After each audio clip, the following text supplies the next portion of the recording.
Welcome to Disney Odd Pod. I'm Kat. I'm Dee. And this week, 6 saucy church ladies, one cross-dressing Irishman and a reverend attempt to fight crime. North Avenue Irregulars from 1979. I'm not going to let a preacher and some dingling dames ruin our business. When organized crime hits their town, What did you have in mind, Tiger? these ladies hit back and become the North Avenue Irregulars, who meet big-time crime head-on.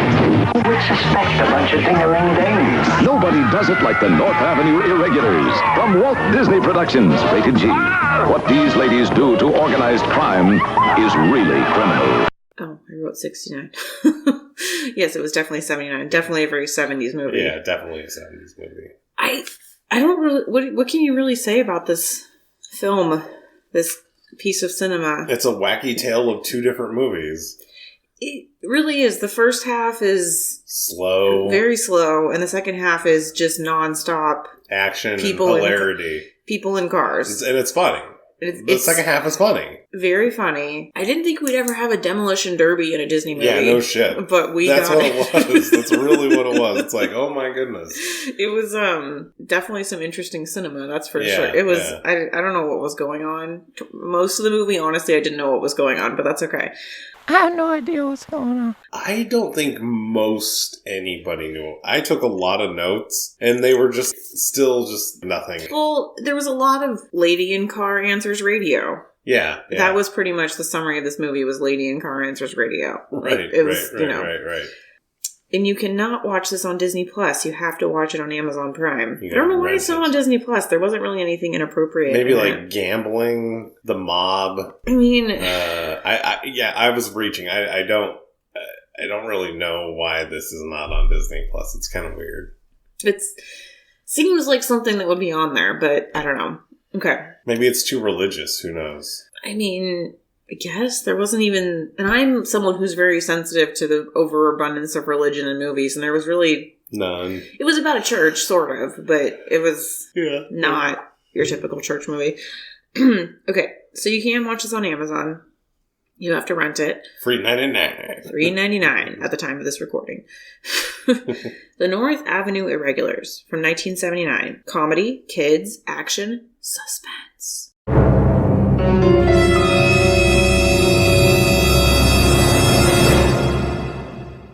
A new preacher in town joins forces with an unlikely group of crime fighters, 6 dedicated lady church members who are ready, but not necessarily equipped, to help. Yeah. It's so strange. It really is one of the more strange movies that we watch. And maybe it's because the director has done so much stuff. So Bruce Bilson, I mean, but it's this was his first movie, of course. Yes, it was his first real movie. He did TV movies before this. No, it doesn't. But I mean, he directed a lot of TV, a lot of onesie twosies. But he directed 20 plus episodes of Get Smart, which was a popular spy show on TV. It was a comedy. Whatever. It wasn't a spy show, though? It was a spy comedy. Okay, well, I don't know. Yeah. Babali, I don't know. I wasn't alive. I don't know what's going on. Oh, Kat didn't watch Nick at Night. No, not so much. And then he directed 20-ish episodes of Hogan's Heroes also. Hey, my man. So, lots of TV. And I just want to throw that he did this movie called Wackiest Wagon Train in the West with Little Buddy, Bob Denver, as the lead role. Oh. And I just think that's got to be something else. It's got to be wacky. Yeah. Do you think it's the wackiest wagon train in the West? I think it probably is. Probably not the East, though. The East has a wackier wagon train. I saw the poster, and there were arrows shot through Little Buddy's cowboy hat, so had to be pretty funny. Pretty wacky. Oh my god. And then our writer, Don Tate, we just talked about him. What? Snowball Express. Yeah, he did Snowball Express. He did Herbie Goes Bananas. But, he did Unidentified Flying Oddball. Think about this. So Snowball Express, that was almost 2 different movies also, remember? Because the conclusion was a completely different movie. This is kind of a similar Wouldn't you say that Herbie Goes Bananas is almost the same thing? Yes, that's his style. And they end the same way with a crazy action scene. And think about the end of Unidentified Flying Oddball, that fight that is one of the most hilarious things we've ever watched. It is really the same ending to every single one of these movies. It's just a huge action sequence. Yeah. an 18-wheeler spins out of control, and it's all like, brush! In this huge tanker full of diamonds, crawl, crawl, crawl, crawl. Those aren't ideas, those are special effects. I don't understand the difference. Don't know how to end a movie? Let's do some action. How much ridiculous stuff can we throw in here? Yeah. I mean, think of the end of Herbie Goes Bananas with that plane. It's just ridiculous. Oh, God. I wasn't, honestly, when you said that, I was thinking of the bullfighting scene. The plane. I forgot about the end of with the plane. Oh my God. That is... It's right there with this, though. Like, it's like, oh, okay, yeah, this is how we're ending the movie. Oh my God. It's just... So yeah, we'll see with Shaggy DA and Apple Dumpling Gang is probably the same thing. He did some other non-Disney stuff too. But sure, but who cares? Yeah, exactly. We're focused here. Correct, sir. So our star of the movie, who was really kind of a dud, a little bit of a dud, he got better at the very end of the movie. Yeah. But Edward Atterman. So... most people are going to know him as he's Grandpa Gilmore from Gilmore Girls. That's what he's... When I first saw him, I was like, oh, it's Grandpa Gilmore, but he's super young in this. He's very old in Gilmore Girls. He was a creepy guy in The Lost Boys. Oh, okay, because I haven't seen that movie, but he was also the dad in Richie Rich. And he was an aunt. Oh, he was the dad in Richie Rich. Yep. Yeah, okay, I recognize him now. Yeah. All right, yeah. Richie, no! So he's done a ton more than this. Ton of TV, ton of stuff. He's a very well-known actor. But most people, modern people today, know him from Gilmore Girls. And see, here's where the surprise turns for me, is I thought all of these ladies were more popular actresses than they are. Well, they've done some stuff, but not as much as I thought. Like, like the Barbara Harris lady, who's Vicky, who was really good. We're going to see her again in Freaky Friday. Yeah, no, I know. She's in Freaky Friday, but other than that, she doesn't have... No, she didn't do She's much. Like the 16th character listed on a movie. And she was really good in this. She was really funny. Like, as the mom lady, that was a pretty solid role. It was really good. And then, I also really enjoyed Virginia Capers, Cleo. She was the... Oh, yeah. But she was a recurring character on Fresh Prince of Bel-Air. It's Hattie? I don't know.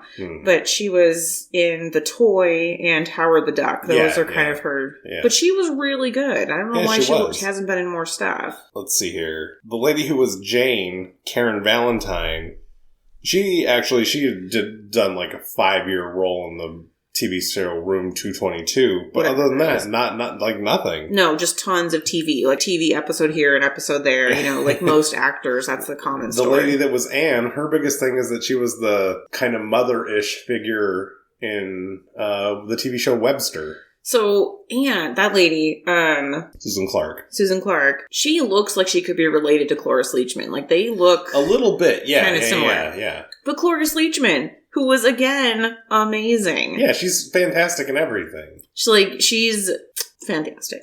But Not enough of her in this movie. I do have a hidden gem shout out in this movie. So the daughter, Caramel, whatever, Melora Hardin, she's Jan from The Office. Oh shit, is she really? That's her. This was her first... This was her first thing that she did. Oh my god, that's hilarious. That's why when I was reading the things, I was like, shut the fuck up. You know, I even scrolled past the picture and I didn't recognize the picture. Well, I recognized her. I was like, is that Jan? And then I clicked on it. I was like, oh my god. And she had like 2 or 3 speaking lines. But yeah, this was her first movie. Dad, why don't you just stop? It's none of your business. God. Yeah, so it was just, that was funny to me. I actually really enjoyed Rose, who was the old lady. And I guess, looking back into her thing, she was a leading actress for a long fucking time. Like like number 1 on the call sheet on the poster. Mm-hmm. Patsy Kelly. Yeah. Like in the 30s. Yeah. No, they definitely pulled a lot of people together for this movie. And we'll see her again on Freaky Friday, too. Really? Yeah. I haven't seen it in a long time, so I don't remember, but... So, let's roll into the fun facts, because my first one involves one of the people. Oh, okay, go ahead. And it's just the guy that played Howard, the little mama's boy that was marrying Jane. His name is Dick Fox, and that's just worth saying something. My God. Come on. He was really annoying. Yeah, he was. I He was hated his really character. annoying. Jane's car is a 1960 Jaguar MX-4. There were only 10,000 made. And they destroyed one of them. They did. Speaking of that, they spent $155,000 on cars, and they wrecked 14 total cars. Yeah, that's a lot, because this is the 70s. I mean, this is how much you could buy a house in cash for that amount. In the 70s, Yeah. you could have bought 10 houses in cash. No, I guess that. that's probably true. But, I don't know what money is. 10 houses. I don't know. Think about that. You could have bought a house for like $14,000. Gosh, wow. In Los Angeles. Must be nice. Yeah. God, we're so entitled. Tell me, what exactly do people think millennials are entitled to? Oh, God. Here we go. Expensive-ass healthcare? The planet ruined by ignoring climate change? Yeah, the only thing millennials are entitled to is our future grandchildren running around the desert hellscape sucking shriveled dicks for water or whatever. And also... Your poor interest rate was 18%. Oh. But for a $10,000 house, who cares? Sorry. This one is fun. I had this one. So during the demolition derby scene, Kitty Carr clearly has, apparently, I missed it, I want to go back and watch it, kind of, a stuffed St. Bernard in the car. Oh, that actually makes sense. Versus the live dogs that didn't want to hurt the dog. But you apparently can clearly see it's a stuffed dog. Yeah, that makes sense. The real church actually did lose its charter right before this movie came out. So that's how they filmed it there. I don't think it got filmed on location. Oh, okay. But it was pretty clearly Southern California. Yeah, you say? No, but the river was not involved. You said that the LA River was going to be involved in this. Okay, I was not far away. I was not far off. You weren't far off. They just happened to film this in the outskirts of the San Fernando Valley. They didn't go all the way in, but I was damn close. It was, not bad. Yeah. Last one I had was the alternate title for this movie was Ding-a-ling Dames. That's what they should have called it. That's awesome. Sounds like a porno. Yeah, it does. Maybe they would have sold more tickets. Yeah, so let's jump in. Let's drive tail our way in. Tail our way in. Tail our way in.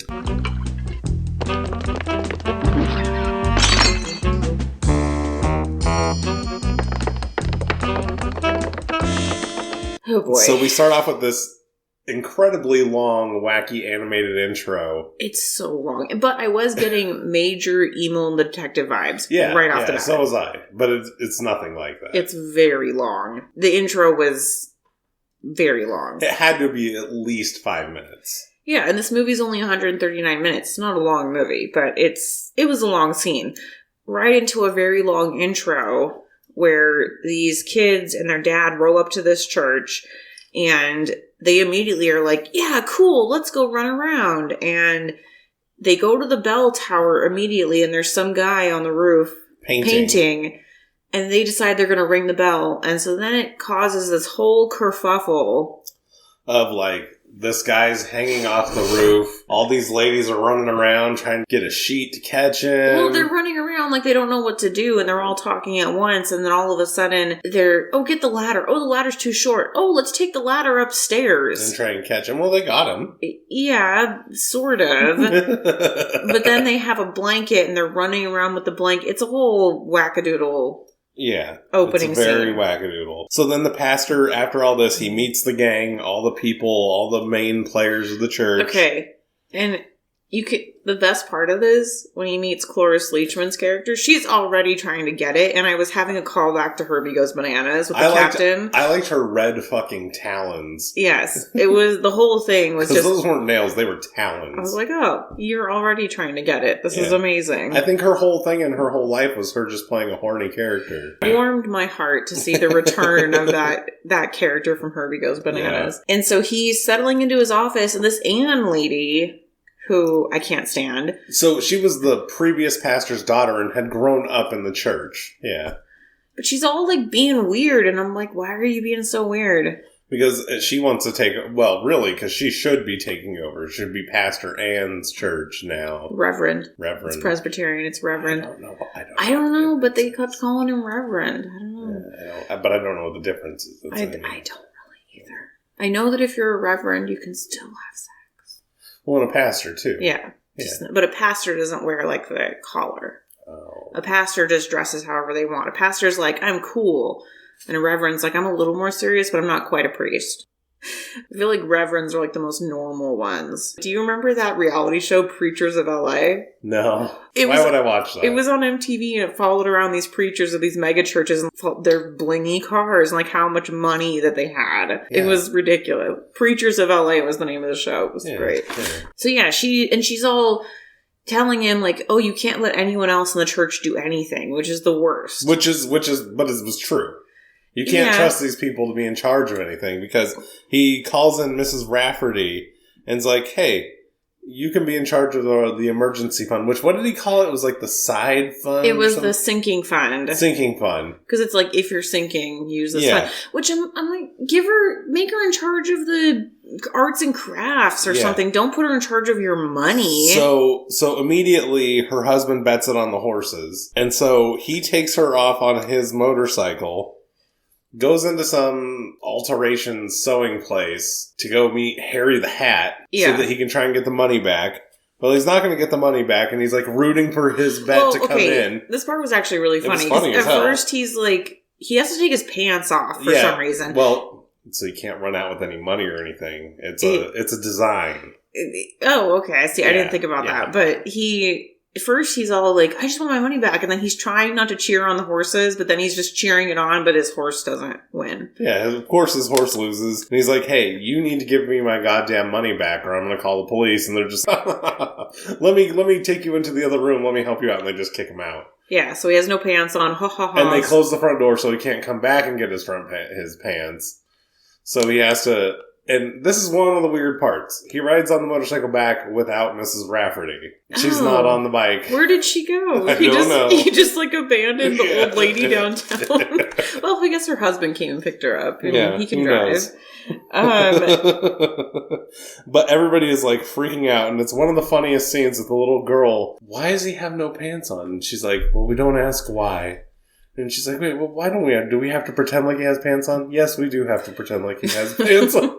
That's a spoiler, one of my Moochie moments. Yeah, I mean, that's just how it was back then. You just don't question the religious leaders. They know they're in contact with God. So, you know. So he calls the cops, and the cops are in on it, and of course the place is empty, and there's nothing going on. They're all just kind of laughing at him. Yeah, so he's pissed. So he's on some, like, televangelist TV program. So what this is prayer on the news. I think they used to do this during the news. God. They would have This Week in Praying or something. So imagine people think it's bad now in terms of separation of church and state. Well, that doesn't have anything to do with church and state. Really? You're going to put a prayer on the news? News is private. I would bet you they still do this in the South. This is weird. It's just fact. I mean... You're right, but that's just like, what? You can't be praying on the news? It's not news. You can. It's fine. It's not news. You don't have to watch that news. So he's supposed to be doing a prayer. Instead, he goes on a fucking rant about how corrupt the city he just moved to is, how all the leaders are corrupt, all the cops are corrupt, and everybody's corrupted by fucking gambling, and it's going to take the whole city down, and he's going to fucking do something about it. This was like a Trouble in River City moment. He's like, I got trouble, my friends, right here in River City. Sorry, it's from Music Man. Okay. You didn't get the reference. No. Okay, in the Music Man, Harold Hill comes in, and he's like, he's a con man, and he starts to rile all the people up. Good enough. Yeah. He's singing about trouble in River City, and the kids are playing pool and all this stuff. So then we cut to phone threats, and the ladies are just being sassy with the people threatening him, and he's supposed to be trying to recruit people. Oh, yeah. But so he goes out and he finds just these nutty people or horny broads, which was a real trope in the 70s and 80s, is like the single horny broad. Yeah, well, he can't find any men to be part of his... No, this is not that. This is where he's supposed to be recruiting for the church. Oh, that's right. Yeah, that's right. Because he was on the phone with the church leader, and he's like, hey, You need to be out recruiting for the church, not screwing around with gambling. And this is where he comes up with the Strawberry Shortcake Band, and Anne is pissed. That's right, yeah. Which, I did enjoy the Strawberry Shortcake Band. It's so ridiculous. The first Christian rockers. It's a good idea. He was ahead of his time. I'm telling you, the 80s ushered in Christian rock. It became a big thing. Yeah, because, I'm not into it, but if you're attracting... That's how you get young people, is music. I mean, it gets them involved. Yeah. When he brings the band in, so Anne, or as I'd like to call her, Anne the cunt, because she's just kind of... Her role is that. That's her role, though. I hate her. For the first half of the movie, at least. I hate her. All of it. Yeah, she did good at the end. She's still good. She quits, because she's like, I can't take it anymore. I'm quitting. I hate it. That's not when she quits. Isn't it after he hires the band? Isn't that when she quits? No. Not even close. Oh, I'm sorry. What happened? So, after this, the feds come knocking on his door to look out for a way to shut down the gambling. I have her quitting before the investigators come. No, she quits when she finds out about the investigation. Oh, okay. Sorry. I just must have wrote it backwards. Yeah. Well, backwards, it's like half an hour after this. Oh, okay. That's why I'm very confused. So, the feds come looking for help, and so this is where he goes around town asking all of the dudes in town, and they won't do it. So instead, he recruits the ladies, and the scene that we see is him recruiting Claire. Oh, meet me in Sunday school at 9. Yeah. And so she gets up, she's dressed to fuck when she comes in. Yeah. And she's like, I'm gonna get you. Yeah, because all the other ladies, oh, Claire, you look so pretty. Oh, my gosh. Da, da, da. He's like, and the FBI or whatever. Treasury Department. Which I kind of thought they were, like, going to be in on it or something somehow. Like they were a ploy. I don't know. No, that wouldn't work. So the government gives their pitch to the ladies, and the government guy does not want to do it, but the ladies are in. Immediately cut to this scene with Jane being dressed as a fucking prostitute. Why did she have to dress like a prostitute? I'm not sure. It seems like it was the idea of the Treasury Department guy. Well, and the thing so throughout the whole movie, there's this thing of Jane is getting married to this guy, and his mother does not like Jane. And so, he's a mother boy. Yeah, so they're driving down the street, and they see Jane dressed as a hoe, and so they go in and confront her while she's in the middle of trying to lay a bet and work with the Treasury Department guy. Yeah, and they get into a fight. Well, I'm going to have to reconsider this marriage, and she punches him, and it's the FBI, the Treasury guy just takes them all out of there. So he throws a margarita on them for no reason, which is really funny. Well, he was like passed out, so he had to wake him up. Yeah. They leave, so that's done, and all the other girls completely screw it up. Oh my God. Everybody is an awkward weirdo. We have the Bobbsey triplets. Yeah, and she's sitting there, the one gal, I can't remember her name, the older gal. What's her name? Rose, thank you. She's like, has a tape recorder under her jacket. And she keeps trying to play it, like, instead of waiting. Did I get that? I don't know. Let's play it now. And it starts playing some song about a barrel and... Yeah, they're trying to sing like they're actually the ones singing. And then the guy's like, get the fuck out of here. Like, you're... ridiculous. And at this point, the feds give up. But no, the ladies want a second shot, and they want to find the bank. They want to hit the score. He's like, you can't do that. You don't have radios. You don't have this. And Chloris Leachman's all, you know what? I'll pay for the radios. I'll do the I'm thing. apparently independently wealthy. I don't think that she can be in a movie or TV show without being independently wealthy. That's like in her her writer. Yeah, she's look, I'm rich and I'm horny. Right around that. Yeah. You want Chloris? That's what you get. Rich and horny. Pretty much. She has a sweet poodle, though. Yeah, she does have a sweet poodle. Okay, so basically this is a whole montage of a mess of ladies in cars. Yeah, because they... It's a long scene of them following and losing and following. And the part with Cleo where she, has her baby. Because her car won't start. Because I guess her husband is a car dealer. Yeah. So she's able to check out a new car every day. And it always has something stupid written in the window. And it won't start. So the cop is, trying to write her a ticket as she's racing down the thing following the guy. with her stroller, with her... 1970s metal stroller. Yeah, and she's talking into the radio into the crib, and some white lady catches her yelling at the baby. She's yelling at the preacher. No, I know, at the radio, but she thinks she's yelling. But the white lady thinks she's yelling at the baby, and she's like, "You can't talk to that infant like that." And Cleo's like, "Shut the fuck up."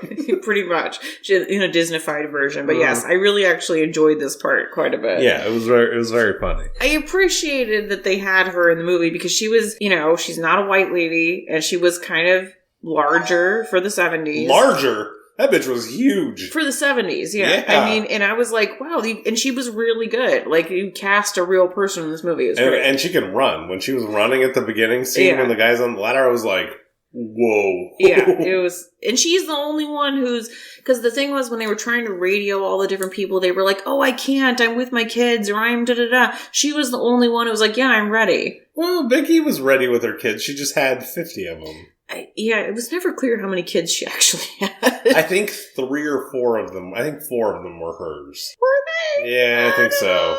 Because the animal thing, I think, were all her kids. Oh, yeah. Oh, and then we get to the grocery store. Like, they're trying to follow this guy. Yeah, I consider this all that same thing. They find another suspect. Everybody's following him. And then Chloris Leachman hits him. Oh, yeah. That's what gives him away, kind of. Yeah. Because he's like, okay. And at this point, Marv, the treasury guy, he's just like... He has to go on bed rest because his stomach is all screwed up because he's stressed out because he doesn't like broads. Yeah, he's like, I just can't do this. They keep messing it up. I don't know exactly what was happening. So this right here is where Anne resigns. It's right after that. Okay, gotcha. Oh, yeah, because she's like, she butts in again and she's like, I'm going to call the executive committee because I'm a Karen. Yeah, well, she's going to resign and she's going to call the executive committee to tell them why. Yeah. There was something funny with one of the montages where Rose's husband was cross-dressing to help them because she couldn't drive a car. And I think this was where they were running on the lawn. And he's like, I have a run in my stockings. Or something funny happened. But I just really appreciated his character a lot as well. Yeah, he was wacky, to say the least.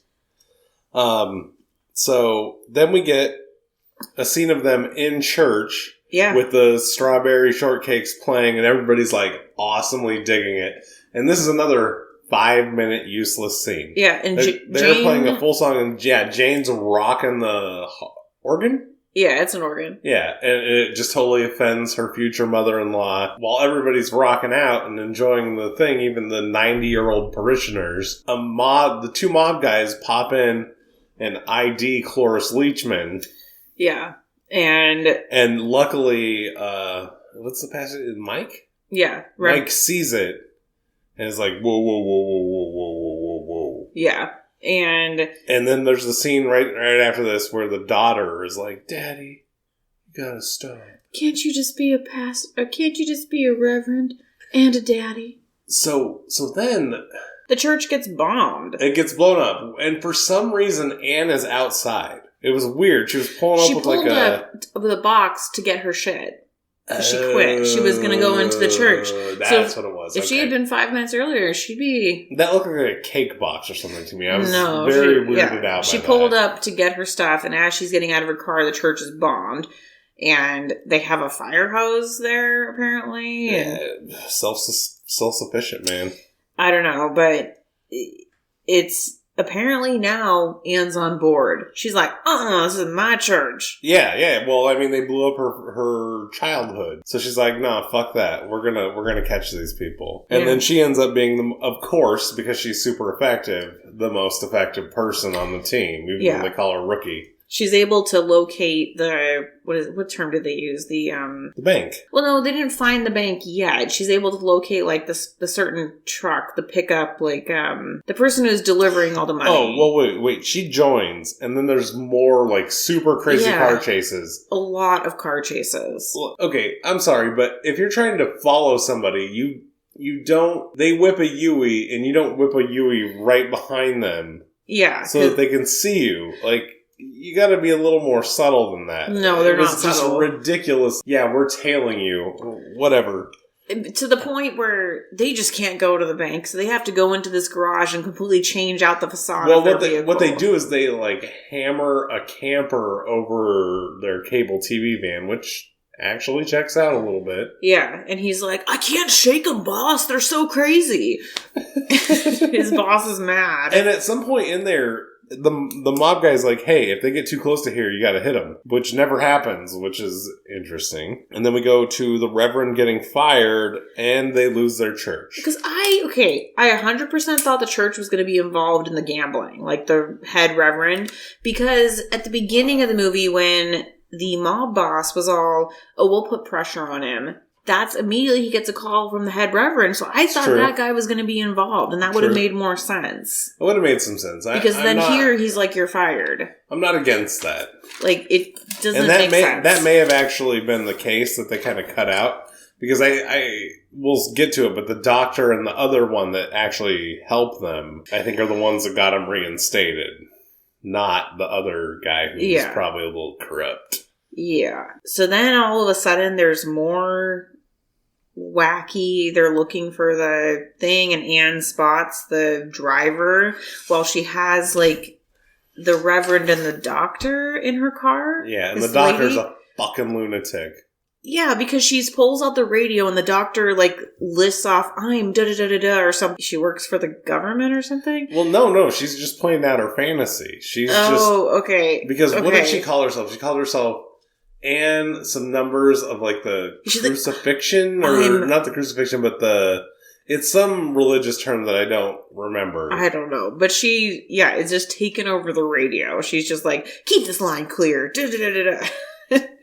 I'm like, who's this lady? You have a right to remain silent, sucker! And then it cuts over to what all of the different ladies are doing, essentially. Because they had to get the word out to get them out to help. My favorite line in the movie, when they go to Jane's wedding. Yeah, of course. And the shortcake band shows up, and the mother says, you can't come in here, this is a respectable wedding, no gypsies allowed. Yeah, that's pretty good. It's pretty good. It's so funny. And they get Chloris Leachman out of her. She's like in the middle of getting her hair dyed and done. Yeah. It's just a wacky summary of what everyone's doing, essentially. Right. The mom is taking everybody to the animal show. Yeah. And they dump all the animals out in the middle of the road, and she has to run away from a cop once they get them all loaded up, and the cop is just like, what? She's like, I'm sorry, I'm very busy, I don't have time for this. And she just drives away, and they're just like, okay, bye. No big deal. He's just so shocked. So they find the bank. Yeah. With the help of the other reverend guy. Everybody shows up. I can't. Behind this tractor trailer, and everybody's on the ground looking at it. It's just so funny. Times have changed. Like, now they see them on the cameras being like, why are all these fucking people pulling in and then getting on the ground behind them? Somebody go shoot all of them right now. Yeah, and oh my god. So then we get this scene where they decide they're going to storm the bank. The bank, yeah, it's an assault. And now we've got a 20-minute destruction derby to... It is a demolition derby. Literally a demolition derby. Yeah, that's all it is. It's just, from here on out, we've got 20 minutes of demolition derby. And then it pops over to random scenes of all of Mommy Girl's kids clapping on the side. Yeah, they're clapping. They enjoy what they're seeing. She had time to stop and let her kids out. Like, it just... No. She didn't let her kids in. Oh, okay. Because they were under the 18-wheeler peeking in with everybody else. Oh, that's right. When they had to do the train down the line.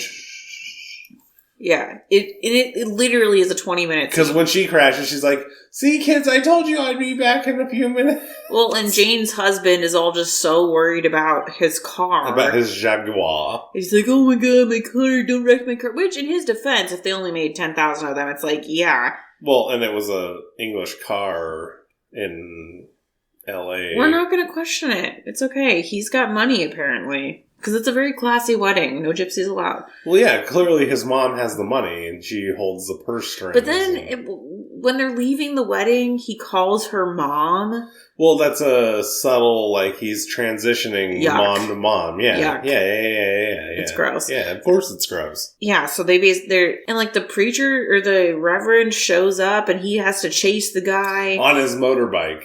And he gets flung into the car. It's a whole thing. And he like forces the guy to shoot his gun and then drop it. And he's like shaking his hand with the gun in it. And like he... It's just like, what is this movie? Well, that's smart. I mean, and they catch everybody, and then we get this scene with the reverend. Oh, the charter has been retained, and everything's good. We're good to go. They're rebuilding the church. It's all good. Everything's all good. And at the very end of the movie, he like kisses Anne. Oh yeah, they're gonna fuck. It's what? Yeah. That's his second wife because it's never explained how he got 2 kids and there's no lady around. I have an explanation for that. Don't worry about it. And that's the end of the movie. That's the end. Kat's gonna clue us in on I'm gonna break it down for you. On the unspoken part. I know all about it. I know things. So songs, there were no songs. There's the Pass the Love Around. The one song. By the Strawberry Shortcake Band.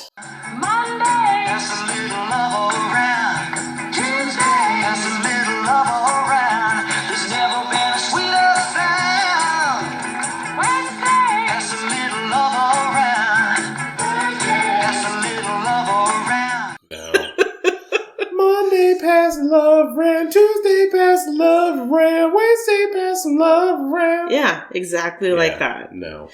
Exactly like that. So, Mr. Reverend Hill, Mr. I don't like gambling. Okay, this is why he doesn't have a wife. He actually had a gambling problem, and that's why when that scene where he went to the thing and he was trying not to get excited about the horses, he was all... And then he just got excited because he actually had a gambling problem and his wife left him. All right. I'm going to say he lost his wife to disco and cocaine a few years before. All with gambling. He's betting on the ponies and he's, No, I mean she went to cocaine. Oh, she left him. Okay. She went to that bar that Jane went to. She went to Studio 54 and never came back. Gotcha. Okay. Yeah. Gotcha. That's my guess. I just say that he used to have a gambling problem. That's why he hates gambling so much. So, that's my theory. To each their own. And we have Vicky. I have 20 babies.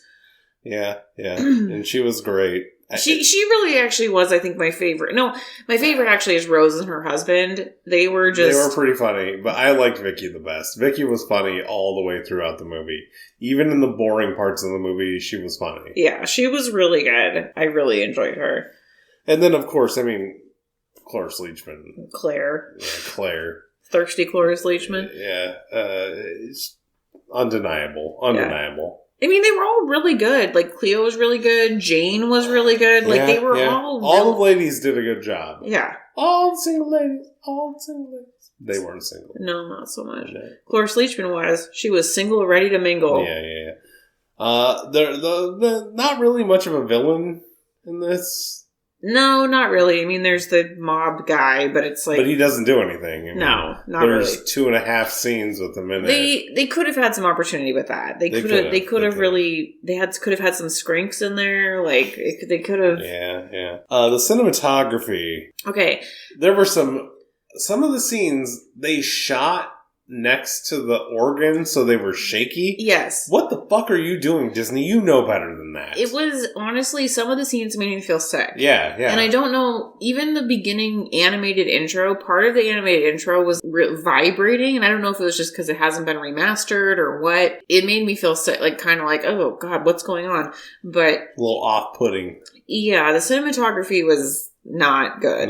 It was really bad in a lot of parts. Yeah, so I think we both went over our Moochie moments. I like the Reverend with no pants. My other little runner-up was a really small part when Chloris Leachman is in her red car, because she has apparently 2 Cadillacs, or maybe she got it repainted after she crashed into that guy. I don't know. With all the homeless people?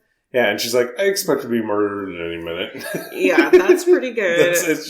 It's so small, but the way she does it is so fucking funny. Yeah. I really enjoyed kind of the whole little sequence of all of them trying to bet their first bets, like with Jane, with Jane going into the bar and the three of them at the counter at that food place, and then Chloris Leachman and the other guy in that florist shop. Yeah. Her in the florist shop. We didn't talk about that. Yeah, that was pretty funny. Where she's just cannot handle how tall this guy is. Yeah, she's like, and earlier in the movie when she met the Reverend, she said, "You're a tall one." Yeah. So she just like wants to fuck this guy because she's like, she just can't handle how tall he is. Yeah. She likes tall dick. But I like that little segment of them trying their first attempts at making bets. It was pretty good. And at the end, when Chloris Leachman gets her nails ripped off. Oh, that is funny. When the guy's like, she's crazy! She's crazy, get away from her. That's a pretty good Muji moment, too, because she's like, she keeps just waving her hand at them like, nah! Yeah, and all you can see is just like squared off fingernails. Yeah. You don't know that she had talons, but, well, they don't know that she had talons before that. Yeah. So, surprise and disappointment. It's just disappointing that the first half was such a sloggy, messy, a little bit of a disorganized shit show. Yeah, and I'm honestly surprised this got made because it's like, what did the last 10, 15 pages of the script say? Car crash, boom, crash. Smash, boom. Like, I just don't know how they got all these people to sign on to this, and like, it's just... It's the power of Don Tate. He doesn't end a movie. He ends a movie where you're like, the last half of the movie was awesome, but the last half of the movie was a lot of visual gags and one-liner. That's actually the key to these movies, all the one-liners during the action sequence. Yeah, that's true. It's what keeps you're like, ah ha ha ha, ah ha ha ha. Yeah, that's true. It just was... It was a lot. I was just surprised this got made because not much happens at all in this movie. Yeah. I mean, it's based on a true story of a book. I mean... Yeah, but still, not much happens. If you to remake this movie, I can totally see this being remade as a modern girl power movie. Well, yeah. It's just girl power movie a la Ghostbusters. Yeah, I could see that, where you'd have, like... Kristen Wiig and stuff like that. And even there would be like no male characters. Treasury Department would be women. The Reverend would be women. All of it would just be women. Yeah, completely all women cast. I enjoyed some of the stakeouts and like them trying to be spy more than the derby part was fine, but you laughed a lot during the derby part. I did laugh a lot, but it just went on so long. It did go on for quite a while. But I did enjoy it. It was more of me laughing at like, what the fuck is this movie? Like, what is going on? I mean, what did we just watch is a fair question. Yeah. So, I mean, really, it's fun. It's funny. I love it. It is a fun movie. But it's not a good movie. No, it's not a good movie, but it's fun. Yeah. It's a fun movie. And I don't know that I'm going to want to watch it again anytime soon. No. But I enjoyed it. It was fun. So did you get a budget for this movie? No. Yeah, we couldn't find one either. So what do you think the critics rated this movie? Kat. I honestly have no idea, but I'm going to say probably on the lower end, maybe like a 30%. So this is going to be the most shocking part of this podcast. With the critics, this movie gets a 78, and with the people, it gets a 79. Wow, they're on point with one another. And it's high. That is pretty high. Personally, I rated this a 47, because I like it, but there are some severe problems with how shitty the beginning is, and it's just not, it's funny, and I like it, but it's not a good movie. No, so we're kind of simpatico on this because I rated it a 43%. Oh, okay, yeah. Or 4.3 out of 10 broken Chloris Leachman nails. But yeah, the beginning was a little slow, although I did really enjoy the opening scene of the guy on the ladder, even though that went on a long time. Yeah. But it was a little slow in parts. Just because there were so many car things happening, but it's not a good movie, but it's not a bad movie. Right, and I just feel like that's the wheelhouse. But everybody else, it's insane, right? Like these movies never get rated high, and this one is just like bam, mid-70s or high 70s. It's like what? And the fact that the critics and the people were so close, usually it's not close. So that was actually surprising. Yeah, I'm really surprised. Am I going to be surprised by... Oh, it's time for Kat's favorite part of the podcast.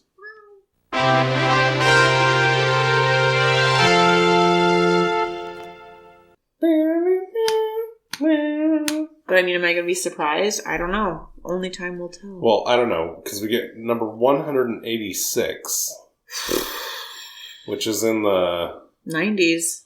Yeah, it's in the danger zone. Ooh. I don't like it. Stop it. Stop. Wait, hold on. Don't tell me yet. I won't. I'll make you guess. I mean... I don't want to guess! No, you have to guess, because this is the movie in between Blank Check and The Lion King. What? What? Yeah, isn't that something? I have no idea what's in between Blank Check and The Lion King. So wait, that's what, 1993? Or is that 1994? 1994. So it came out the same year as The Lion King. And Blank Check, yeah. So it's not animated. It is definitely not animated. Is it like one of the, like, Honey, I Shrunk the Kids movies or something? It is not. I have no idea. What is it? Number 186 from 1994 is D2, The Mighty Ducks. Oh my god. So I am glad we got the second one before the third one. Josh Jackson. Because I haven't seen the second one, so I would have been very confused. What? No, I'd never watched The Mighty Ducks before. Okay. If I remember right, the second one is my favorite one. Yeah, you said that before. Yeah. But I had never watched The Mighty Ducks before we watched The Mighty Ducks. Wow. So I'm saying I'm happy we got the second one before the third one. Yeah, no. Yeah.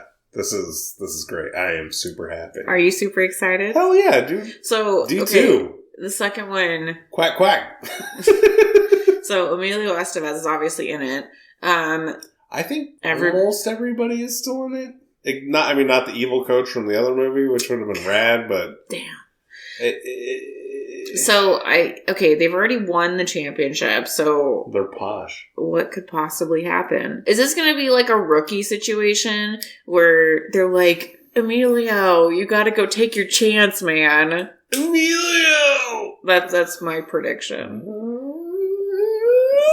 Because I don't know. I mean, they've already won the championship. We're also then they're like getting older. And so then the girl's like, oh, I'm a girl. I'm feeling insensitive. Oh, my dad's abusive. Like, so are you putting some big green energy into this? Yeah, kind of. Yeah. Because that's like the same thing that happened in the football one. Little Giants. The girl was like, "Oh, I want to be feminine, but I want to play football." That's not a Disney movie. So this chick's like, "Oh, I want to be feminine, but I want to play hockey. Oh, I like this other hockey guy. He's so cute. I'm in love with Josh Jackson." I don't know, just a theory. And then Josh Jackson's mom is all like, "Emilio, I don't have time for this. Oh God, you're making me so upset. You need to choose between hockey or our relationship." That's my theory. Because I haven't seen it. So. All right, cool. So, in the meantime, subscribe, give us a rating of 5 stars wherever you get this. Nothing less. No. Otherwise, don't bother. Just don't. Yeah, what are you doing with 5? And if you've been like, oh yeah, I need to do that. In the words of Shia LaBeouf, just do it. Just do the rating, do the thing, because it actually really does help us out a lot. So I would appreciate if you do that. And if you'd like to send us an email, DisneyOnPod@gmail.com. But in the meantime, this has been Disney On Pod. I'm Kat. I'm Dee. Bye!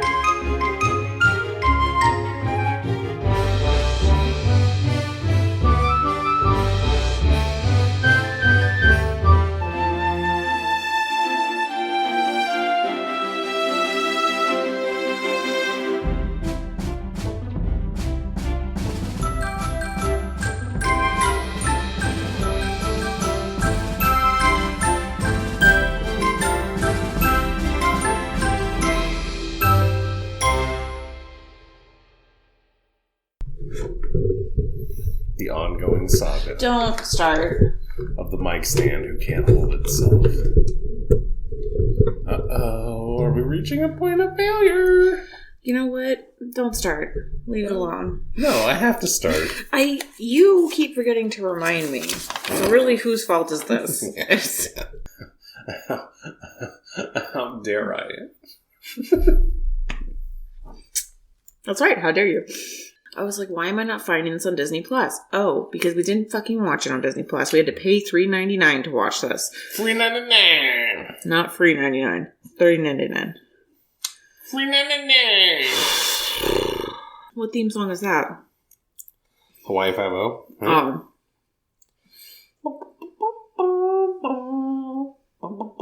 Oh. Sounds just like it. No, wait, that might be something else. I don't know what that is. We'll figure it out later. Probably we won't, but... Hey Google, what is the theme song? Boo-doo-doo-doo-doo-doo. Because I know what you're talking about. I can hear it in my head. I'm ready. Are you ready? Yeah, I'm ready. Been ready. I got my thing all written. Yeah, you fruitcake. Did you want to try this Rosé Prosecco? No, okay. It's not bad. It's the Costco one. I'm sure it's good. I had no doubts.